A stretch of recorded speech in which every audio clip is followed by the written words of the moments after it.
This will be a public hearing for special use permit 19151, Hazlitt Gallery, Inc., and this is to establish commercial medical marijuana provisioning center at 2119 Hazlitt Road.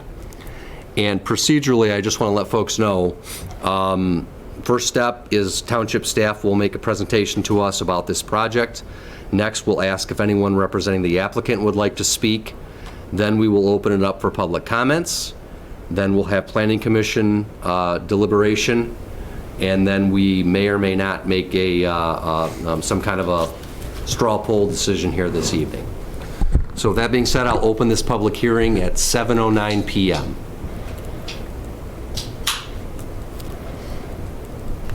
Thank you, Mr. Chairperson, and thanks to everyone here in attendance tonight and those watching at home or watching later via our internet stream. My name is Peter Menser. I'm principal planner here in Meridian Township. I'm in the Department of Community Planning and Development. So tonight's a public hearing for SUP 19151. It's a request from Hazlitt Gallery, Inc. to establish medical marijuana provisioning center at an existing shopping center at 2119 Hazlitt Road. So our chair mentioned kind of the rules for tonight, but just do want to note that everything that I'm going to be referring to this evening is in our what we call our meeting packet. Right now, if you go on the township website, it's under the meetings tab right on the home page, and you'll see it's the meeting packet for tonight's Planning Commission meeting. After tonight, it'll be on the Planning Commission page, so you'll have to root around to find, it's under a section, agendas, packets, minutes. You'll find it under the Planning Commission heading on the website. So all the application materials for the special use permit request are all posted on the township website, available for residents or anyone else to see. Sorry. So in the format of the public hearing, as mentioned by our chairs, I'll provide a very brief summary. There's going to be a very brief presentation from the applicant. There is time for public comment on this topic only, 3 minutes maximum per person. And then time for a Planning Commission discussion, which will also include questions for the applicant, possibly questions for me, and some back and forth in that manner.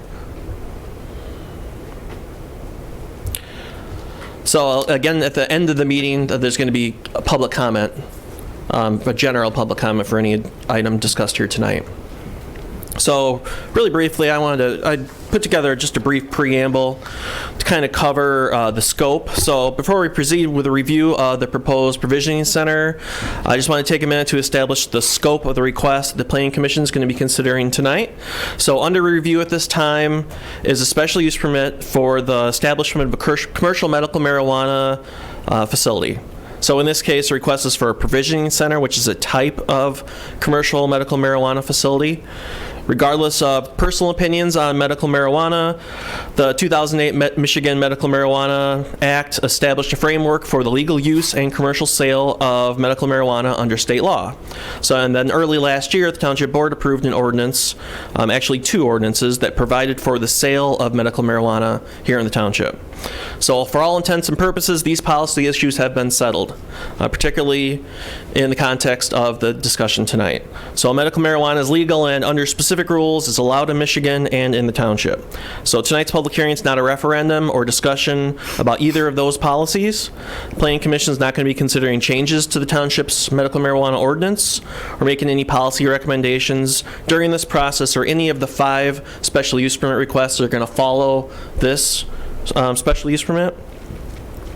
So the public hearing tonight is going to focus only on the special use permit, and the Planning Commission and later the Township Board will consider if the proposed use that can operate at the specific location here on Hazlitt Road without any negative effects on adjacent land uses or the health, safety, and general welfare of our community. Planning Commission and the Township Board will use specific review criteria in making this decision, and that is outlined in our zoning ordinance, and we're actually going to touch on that later on. So I want to say all that up front, kind of narrow the scope, and so we can proceed with the request as it's been made. The special use permit process, very generally, applications filed with our department. There is much more background on medical marijuana application and process, so we're going to get to that But public notices for a special use permit, planning staff is required under state law to provide notice to all properties within 300 feet of the subject property, minimum of 15 days before the public hearing. That includes letters, so some of you may have received a letter from me saying, hello, there's a public hearing tonight, please attend, please provide comments. We also publish a notice in the back of the newspaper, so if those of you who look at the Town Courier or the City Pulse, those back pages have all those little ads. A lot of times those are occupied by municipalities advertising or meeting the state requirements for advertising public notices or other policy changes.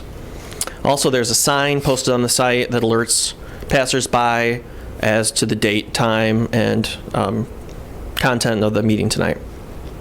Tonight's public hearing, Planning Commission, in this case, makes a recommendation on the request. So that may possibly happen at the next Planning Commission meeting on Monday, January 27. In this case, and unlike some other special use permits that the Planning Commission considers, the Township Board is the final decision maker. So Planning Commission they're advisory, they're making a recommendation, the board will make the final decision after going through a similar process of what we're doing tonight. Project location, at the southeast corner of Hazlet and Okemos Road, 2119 Hazlet Road, there's a shopping center identified as North Meridian Plaza. So North Meridian Plaza, Zone C1, commercial, 16,000 square feet, multiple tenants in the building, other tenants in the building, Anytime Fitness, Encore Salon, ATA Martial Arts, Custom Quilts and Sewing. So the applicant has proposed to occupy a currently vacant space in the shopping center, approximately 1,500 square feet. The definition of provisioning center, we go into detail in the staff memo. I think that most people understand.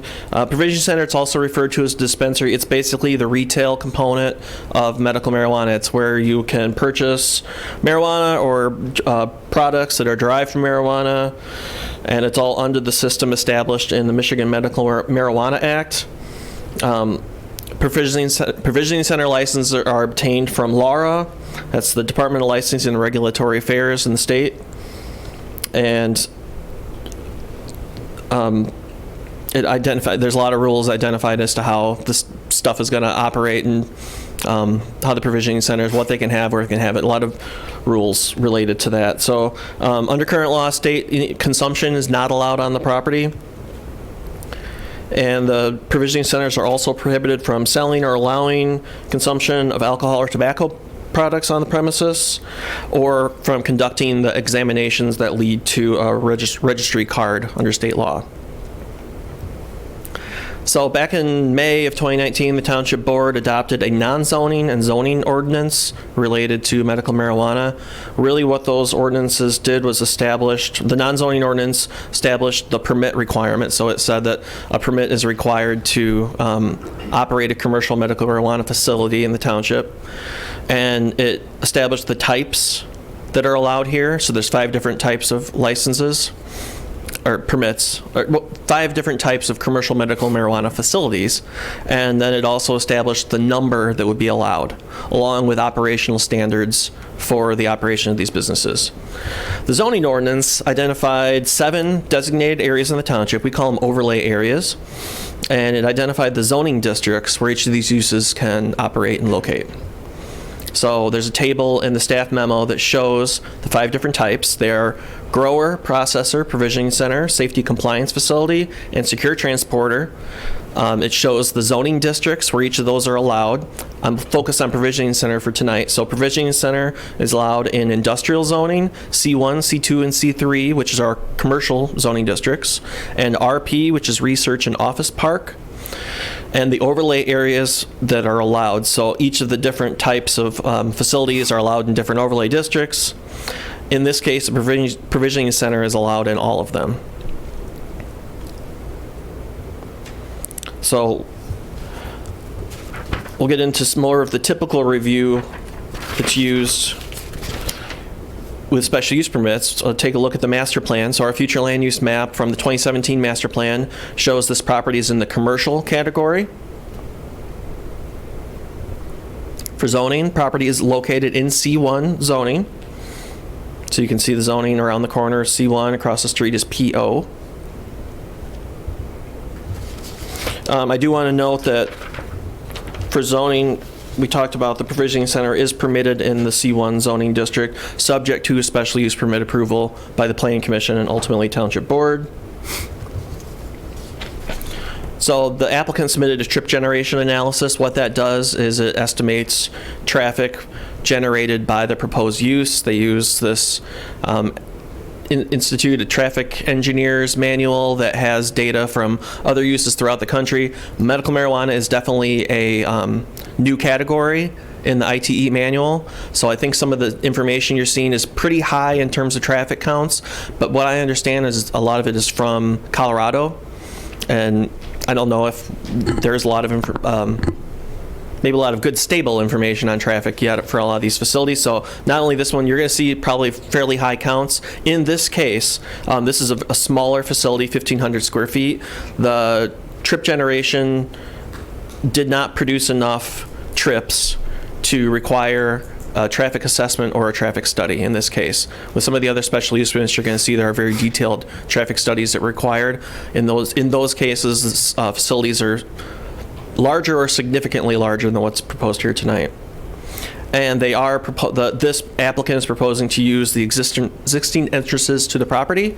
In fact, there's no improvements proposed at all to the building, the exterior of the building. No new driveways, no additions or anything like that. Want to get into a little bit of the background on what it takes, like how did we get here? What does it take to get a commercial medical marijuana facility license here in the township?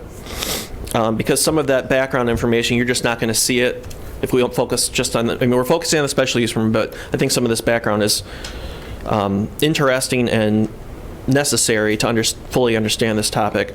So to be eligible for a commercial medical marijuana facility here in the township, part of it was you have to meet required spacing, and you'll see there's a couple maps in the staff packet, but they were as follows: 1,000 feet from any public or private K-12 school, 500 feet from any church, place of worship, or other religious facility, and 500 feet from any library, preschool, or child care center.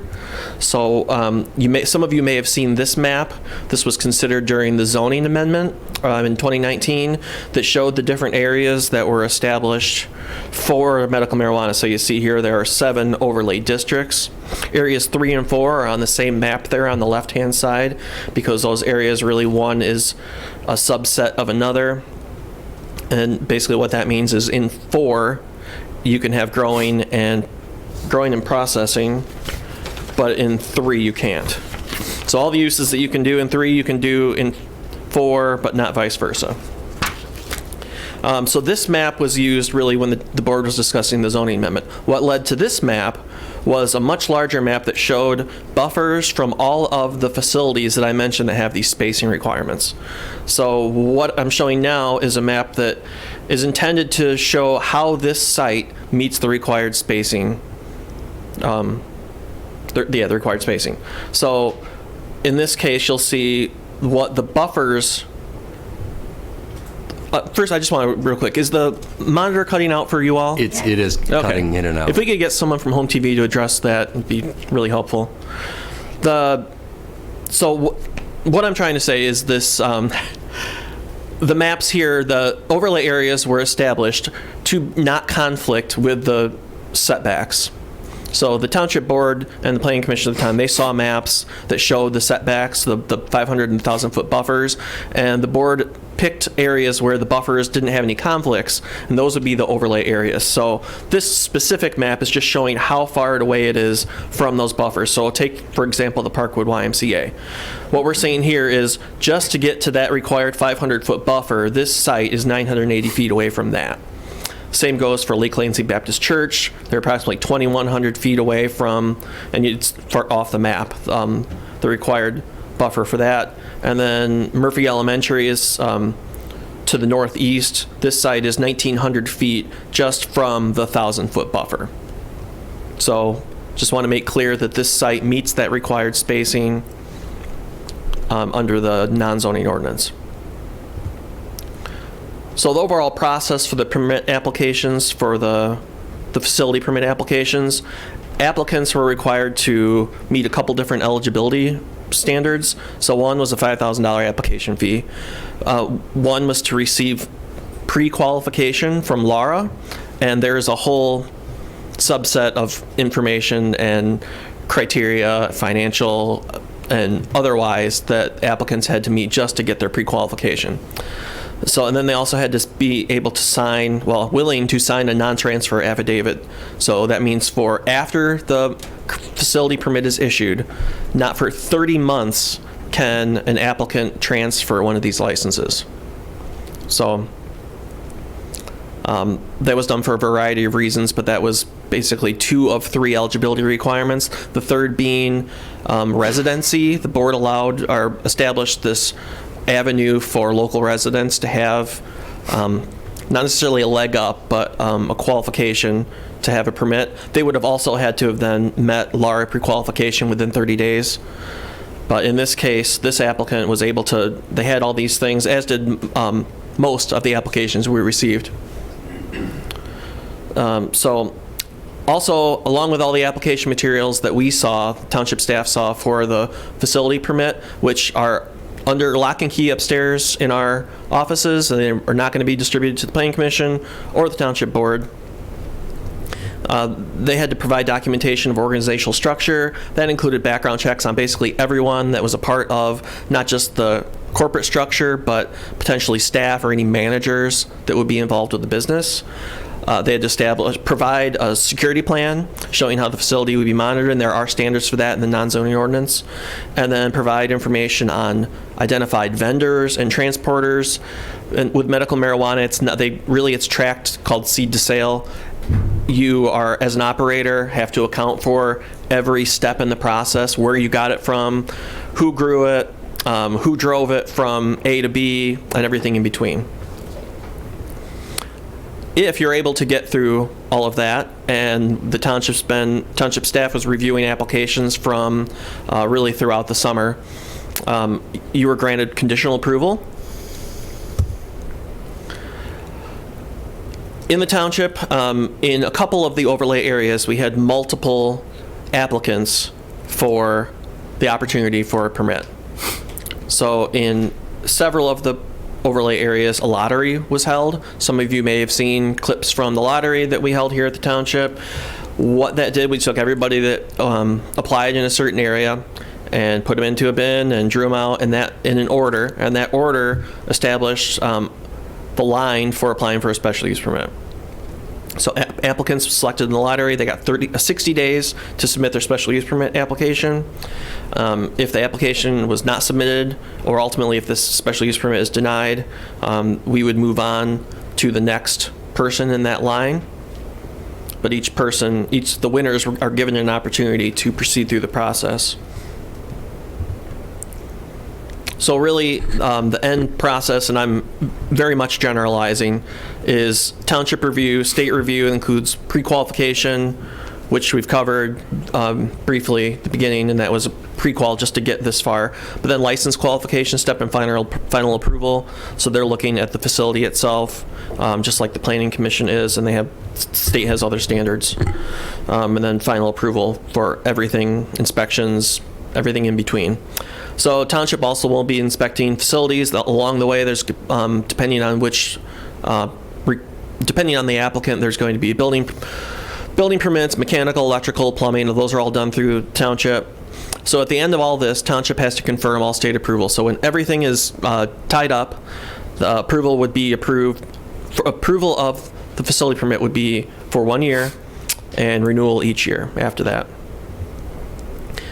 For the special use permits, there are specific review criteria. It's identified in the zoning ordinance. There are 9 listed on the special use permit application and in the ordinance. What you'll see in the staff packet from the applicant are responses to some of those criteria. And really, that's the primary focus that the Planning Commission is going to be using when considering these special use permit requests.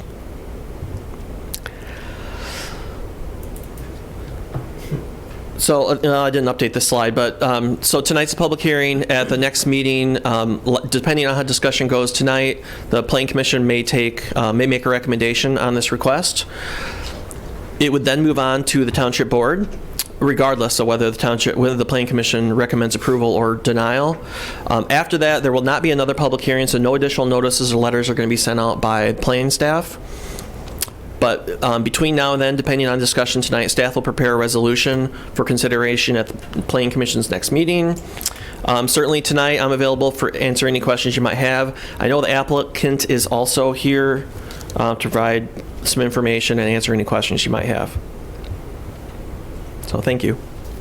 Thank you, Peter. Would someone like to speak on behalf of the applicant? Please state your name and address for the record. Thank you, sir. Benjamin Jove on behalf of Hazlitt Gallery, Inc. My office is located at 106 North 4th Avenue, Ann Arbor, Michigan. Thank you. First, we'd like to thank the commissioners and city staff for their time and the ability to present here tonight. We believe that those materials that were included with the application really do speak for themselves, but we did want to come up here and make one correction. That would be on attachment B, which are the hours of operations. We did have a Scribner's error. The first line does say that they will be open 9 to 5 and closed on weekends. That is incorrect. The table is correct, which would show hours of 9 a.m. to 8 p.m. Those hours are within the ordinance as passed by the township, which say that a facility may be open from 8 a.m. to 8 p.m. We're available for any questions or concerns that the commissioners may have. Thank you very much. Thank you. So far I have one comment card from Dr. Charles Taunt. Good evening. Thank you all for taking the time to listen to me. I'm Dr. Charles Taunt. I work in Lansing. Many of you have probably heard of me. My home address is 5519 Silverleaf Court, Hazlitt, Michigan. I've lived here for 15 years. My children are students in Hazlitt High School, and well as 2 in Hazlitt Middle School. I'm the current president of the Hazlitt-Williamson Youth Lacrosse Association. I coach hockey and lacrosse. I put endless hours and personal time and money into the development of children in our community through sports and schools. I'm also the largest minority owner of the Red Cedar Surgery Center Development Corporation, which owns the building at 5668 Okemos Road in Hazlitt, Michigan, which houses Red Cedar Surgery Center. We are the nearest neighbor to the site in question. In fact, we share a mutual parking lot which had to be divided when we bought the building from the adjacent building's current owner. Red Cedar Surgery Center is a Center for Medicare Services accredited ambulatory surgery center. We do about 2,000 operations there a year. We're an orthopedic and neurosurgical center of excellence. We do everything from fixing your shoulder to your ankle, your neck, your spine, and everything in between. In there, we house anesthesia, 2 operating rooms where we have anesthesia drugs to provide complete medical anesthesia to patients, and opioids, which we have to provide appropriate anesthesia and post-operative analgesia to our patients. We serve 6 to 12 patients a day and employ about 20 people daily, most of whom are nurses, surgical techs, and physicians. I have concerns that a medical marijuana facility in such close proximity to a medical and surgical facility such as ours may pose a risk to my employees as well and my staff, as well as that it may devalue our property and also negatively affect our business. I don't know if you've ever been around a provisioning center on South Cedar in Lansing, but if you have, I have, going to the hospitals over there, I can tell you there can be a lot of commotion around those facilities, and in general, people kind of malingering about that you may not particularly want right next to where you're taking your loved one to have their broken ankle or their discectomy or their knee replacement done. In addition, our business is tied to a certificate of need, which is granted by the state. It's tied to a single address, and as such, we can't move. If our business was negatively affected by a provisioning center next door, we'd have no choice but to litigate that problem. Most importantly, but I don't know if you're aware, but Pleasant Trees Medical Marijuana Dispensary at 1950 Merritt in East Lansing is exactly 1.3 miles down Hazlitt Road and is currently under construction. It has trees, its own parking lot, has no immediate neighbors, and who needs to go any further to get their medical marijuana than 1.3 miles. If I could finish, I just don't see the need for a provisioning center 1.3 miles from another provisioning center that's in the spot where this one is proposed. Thank you very much. Thank you. Would anyone else like to speak during this public hearing? Okay, with that being seen, I will open it up for a planning commission discussion. Commissioner Primo. I have 3 objections to this particular location. If you look at the request standards, I think that the request does not meet or guaranteed to satisfy at least 2 of those standards. One being number 4, the project will not adversely affect or be hazardous to existing neighboring uses. While the martial arts school may not be considered a school, it is in fact that, where children go and train. It's right next door to this facility. You know, and so we don't have a way of gauging what impact that will have in terms of parents' desire to take their kids to a facility that is adjacent to. Number 5 says the project will not be detrimental to the economic welfare of surrounding properties or the community. I think that Dr. Taunt made a good case that it may. It certainly may impact the school next door. I think that there are other opportunities for a facility that are not, you know, that tight to businesses that might be impacted. So for this reason, I would not support putting a facility in this particular location. Anybody else? Commissioner Richards. In reviewing the application, I recall reading, I think it's in the applicant's responses, that something to the effect that property values will increase. And I guess I would ask the applicant, do they have documentation on that? In fact, we included 2 hyperlinks. If you could step up to the microphone, thank you. Yes, in fact, we did include 2 hyperlinks to those websites. One is the paper that has looked at Colorado, and one was another Forbes article showing that home prices have, in fact, increased around these types of facilities. Thank you.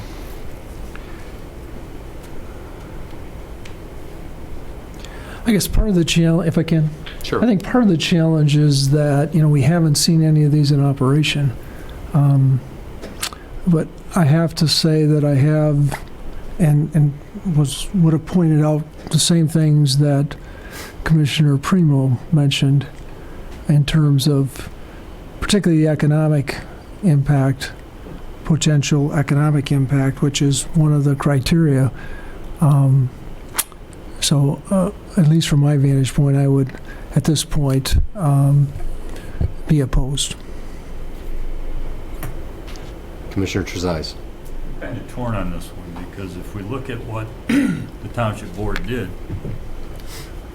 this overlay district has only one opportunity for a provisioning center, and that's in this shopping center.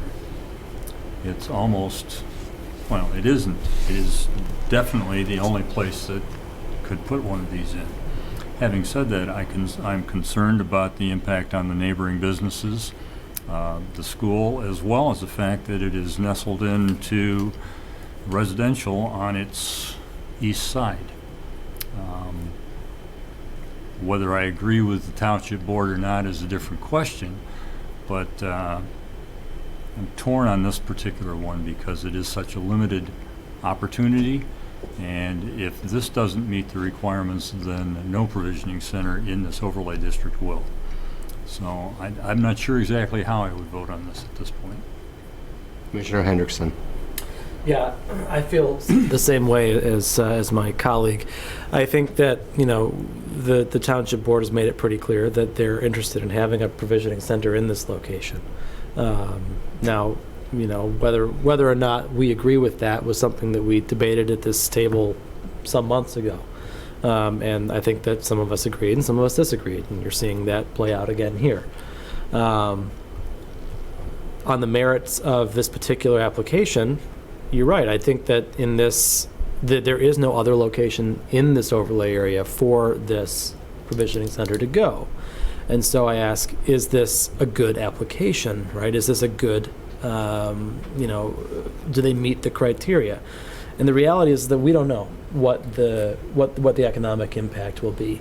The applicants provided some information about the home values, and that's good to have.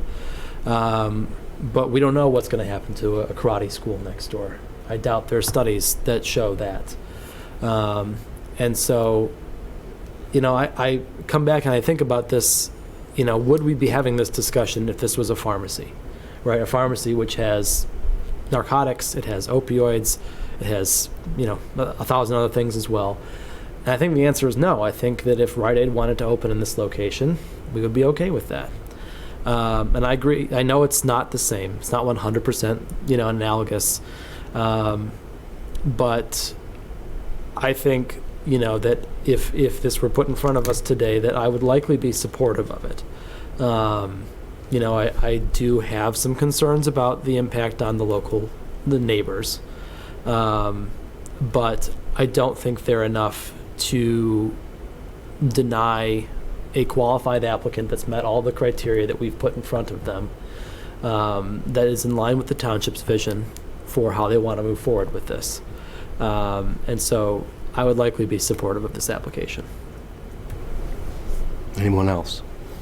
Commissioner Shrewsbury. I tend to agree with the comments that Commissioner Hendrickson just expressed, and I think the one thing that does give me some peace of mind on this is the fact that these permits are renewable each year, and so that if any of the concerns or issues that potentially could arise there's a check in place that I think mitigates some of those concerns a bit, that there's not permanent damage, that there isn't an ability to check, and so that gives me more comfort, and I would be likely to support an application for the reasons, the fact that this is one of the areas that the township board has selected, and really the only,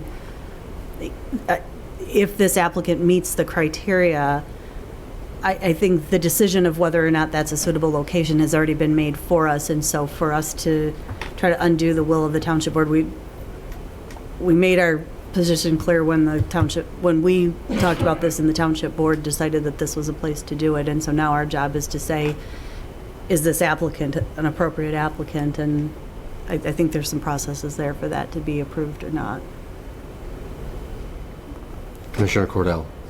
I'm rather conflicted. I came in thinking that they seem to meet the requirements, and I think that they do in many ways, but looking more closely at the martial arts facility next door, it's not childcare, it's not education, it's a school in its sense, and I guess that got me thinking that maybe that isn't appropriate. I am wondering, my impression would be that a martial arts school would teach to different ages, but probably at least half would be children, and it's close proximity to this. It has kind of called that into question. So it is challenging to go down this road where we haven't as a township before. Commissioner Henderson. I have some questions for the applicant. If you could join us at the podium, please. So you probably haven't, and the folks at home haven't seen this yet, but we did have a letter at our place from the owner of the martial arts studio, adjacent to the location in question here. And he brought up several concerns, and I just wanted to talk through them with you. Maybe you could help to illuminate the discussion a little bit. First of all, I guess let me preface this by saying, do you operate or own other facilities like this in other places?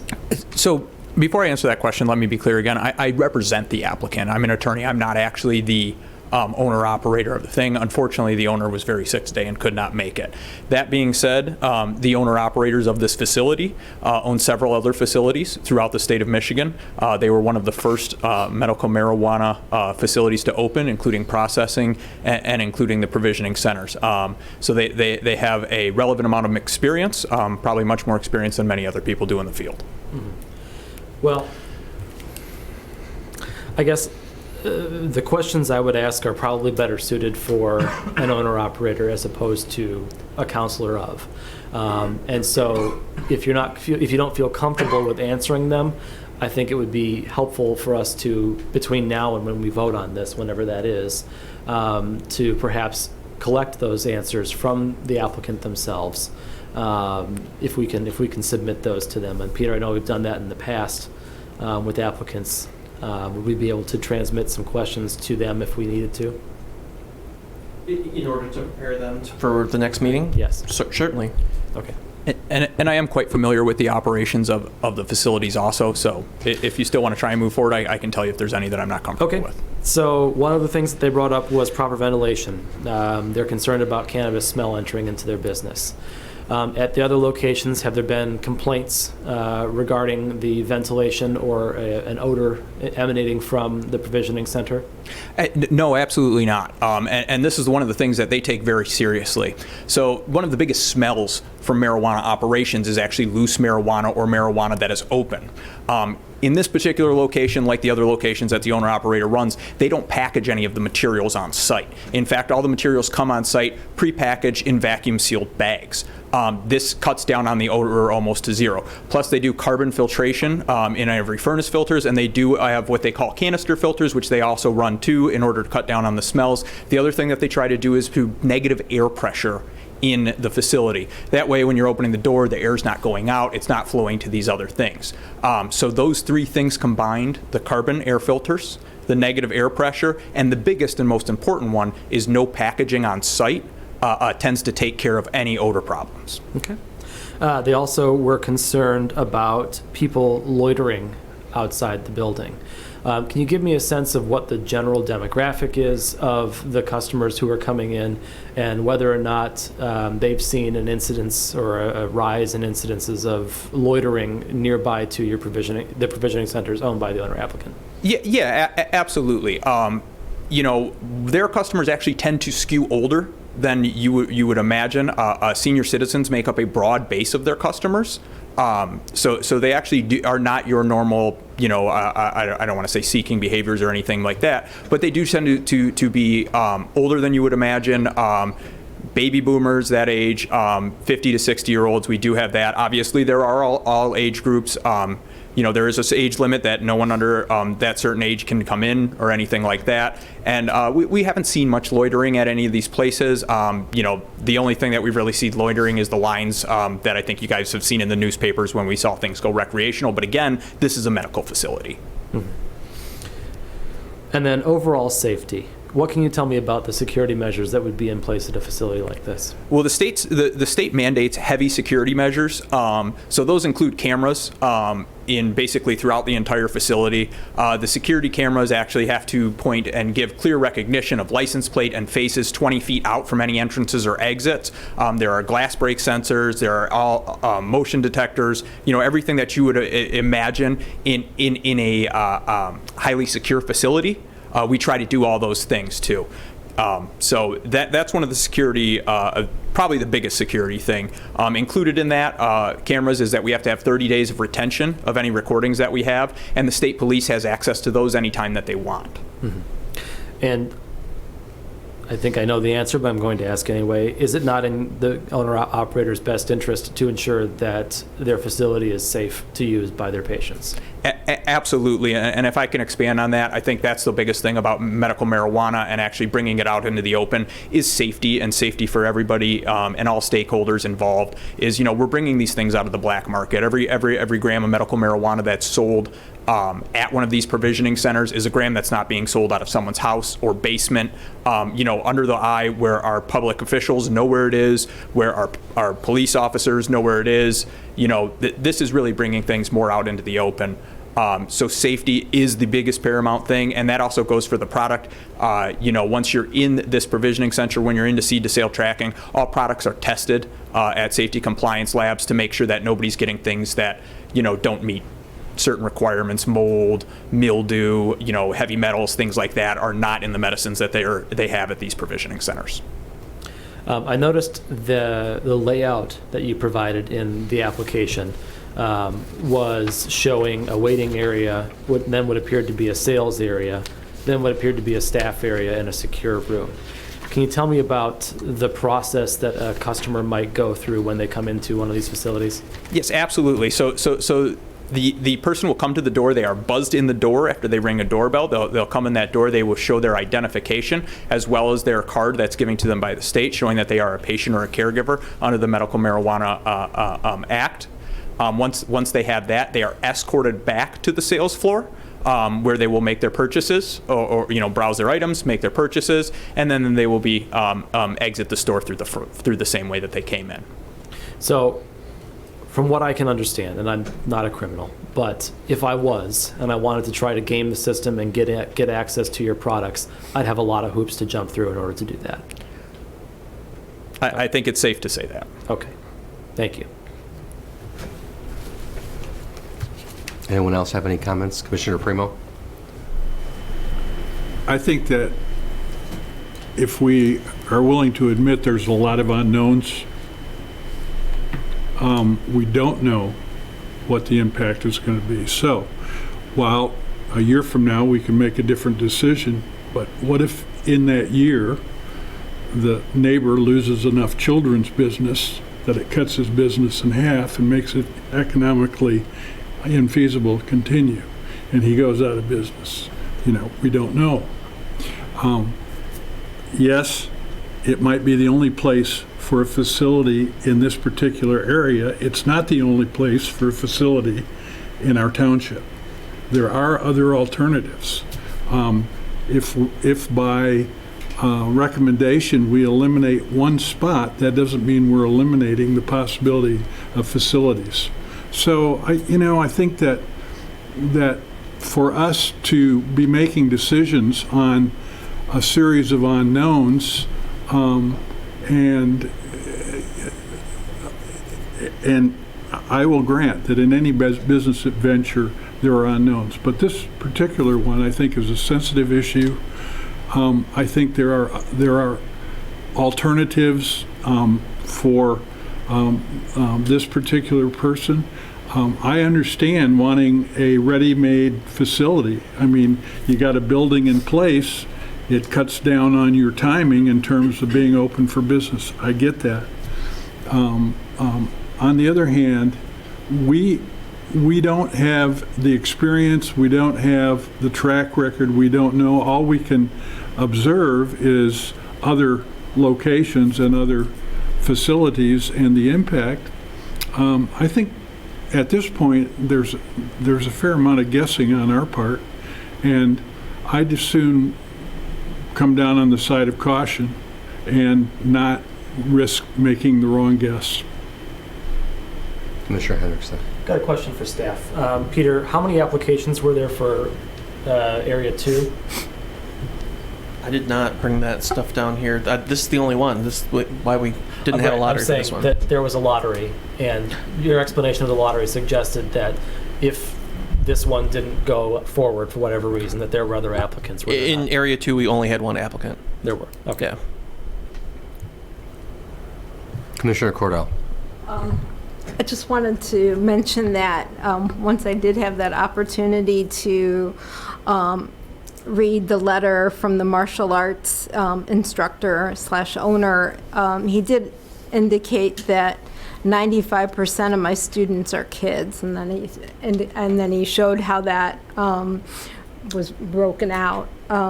Again, I think this could be well-run. It seems to meet the qualifications in itself, but my concern is we're not an island unto ourselves. We do consider adjacent uses, which in this case, it's been there. So I'm concerned about that. Other comments? Did you, Commissioner Buck, or Director Buck wants to Yeah. make a comment? Just Chris Buck, Economic Development Director for the township.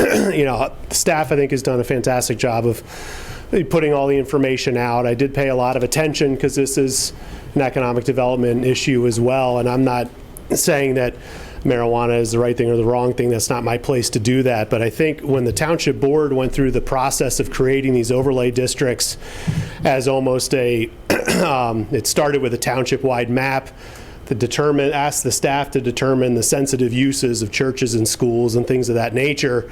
And by the process of elimination, ended up with these areas that were not deemed to be within a distance of these sensitive areas. So I understand the logic behind a lot of these questions. I think the state is trying to legitimize this industry and say if it's recreational, that it's kind of like a party school, and maybe we go with those rules. And if it's medical, it's more of a pharmacy where we go by those rules. And if we make a decision as a township to deny the special use permit because of the martial arts school or the medical facility next door, I just would, fast forwarding in my brain, one of the district on Grand River Ave, the successful applicant there, is adjacent to Sparrow Clinic. The one on Northwind Drive is next door to a cosmetology school. So we're going to run into this, and I think we need to decide what are the sensitive uses. And I guess the township board declared all of the things, and I can't rattle them off, but there were a lot of parameters as to how 500 feet or 1,000 feet away from this list of land users, and that's how these overlay districts were created. Now, there's certainly, I think every business deserves consideration, and I'm not necessarily trying to steer you, but I think that there's going to be similar concerns in every overlay district we have, and that may become problematic. So just thought I'd share my opinion as staff, because this is impacting my department as well, and I just wanted to share my thoughts. Thanks for your time. Anybody else? Commissioner Richards? Yeah, I think, and I understand that the township board spent a lot of time on this, but I don't know for a fact whether they took these concerns into play. Obviously, they're going to have the last decision on this. So I would say, yes, they did look at, for sure, what was within the distances that were part of the staff report. They may or may not have looked at some of the other things. So I guess they're going to have the final say. So I guess I would say that from my vantage point, I'm going to vote the way I think, we looking at the merits of it, and the board will end up making that final decision. And if they already thought about these things, and that's one thing. If they haven't thought about them, it gives them something to think about. All right. Commissioner Clark? Question? Sure. For staff. What does the special use permit renewal process look like? Is it going to be a public hearing like this? So the special use permit itself won't have to be renewed. The thing that has to be renewed is the commercial facility license. So every year they'll have to come back and renew that. And really what that means is and we haven't gone through that process yet, but it's really, does the applicant and the business, are they still in good standing with the township? Have they violated any state or federal, or not federal, state or local laws? Have any of the owners of the company ran into any major legal troubles that would disqualify them from being qualified as an applicant and operator? But the special use permit will run with this use. So the renewal, that process again of reviewing, that does not happen at this commission. Right, yes. You will not see another special use permit for this specific use.